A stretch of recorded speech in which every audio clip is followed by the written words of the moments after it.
ലോകം കാത്തിരുന്ന 2026 ഫിഫ ലോകകപ്പിന് വമ്പൻ തുടക്കമാണ് ലഭിച്ചിരിക്കുന്നത്. ഉദ്ഘാടന മത്സരത്തിൽ ആതിഥേയരായ മെക്സിക്കോ ദക്ഷിണാഫ്രിക്കയെ എതിരില്ലാത്ത 2 ഗോളുകൾക്ക് പരാജയപ്പെടുത്തി. ഈ ടൂർണമെന്റിലെ ആദ്യ ഗോൾ മെക്സിക്കൻ വിങ്ങർ ഹൂലിയൻ കിനോനസ് ആണ് നേടിയത്.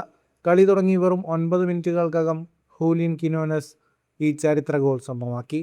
സൗദി പ്രോ ലീഗിൽ ക്രിസ്ത്യാനോ റൊണാൾഡോയെ പോലുള്ള വമ്പന്മാരെ പിന്നിലാക്കി ടോപ്പ് സ്കോററായ ഈ 29-കാരൻ തൻ്റെ ലോകകപ്പ് അരങ്ങേറ്റം തന്നെ അവിസ്മരണീയമാക്കി മാറ്റിയിരിക്കുകയാണ്. ചരിത്രപ്രസിദ്ധമായ മെക്സിക്കോ സിറ്റി സ്റ്റേഡിയത്തിൽ ആരാധകരെ സാക്ഷിയാക്കി കളി തുടങ്ങി 9-ാം മിനിറ്റിൽ തന്നെ മെക്സിക്കോ ലീഡെടുത്തു. ദക്ഷിണാഫ്രിക്കൻ പ്രതിരോധ താരം വരുത്തിയ ഗുരുതരമായ ഒരു പിഴവ് മുതലെടുത്ത് ഹൂലിയൻ പന്ത് വലയിലെത്തിക്കുകയായിരുന്നു.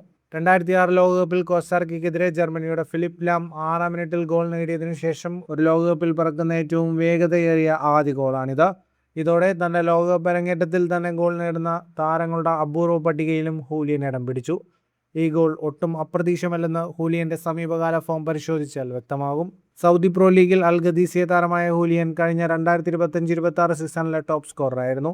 31 മത്സരങ്ങളിൽ നിന്ന് 4 ഹാട്രിക്കുകൾ ഉൾപ്പെടെ 33 ഗോളുകളാണ് താരം അടിച്ചുകൂട്ടിയത്. അൽ അഹ്ലിയുടെ ഇവാൻ ടോണി, അൽ നസറിന്റെ ക്രിസ്ത്യാനോ റൊണാൾഡോ എന്നിവരെയെല്ലാം പിന്നിലാക്കിയാണ് ഈ മെക്സിക്കൻ താരം സൗദിയിലെ സുവർണപാതകം സ്വന്തമാക്കിയത്. 2024 ജൂണിൽ ബ്രസീലിനെതിരെ നേടിയ ഗോളിന് ശേഷം മെക്സിക്കൻ ജേഴ്സിയിൽ താരത്തിന്റെ ഏറ്റവും മികച്ച തകർപ്പൻ പ്രകടനമാണിത്. ഫുട്ബോൾ ലോകത്തെ കൂടുതൽ വാർത്തകൾക്കും വിശേഷങ്ങൾക്കുമായി സ്പോർട്സ് കഫേ സബ്സ്ക്രൈബ് ചെയ്യുക.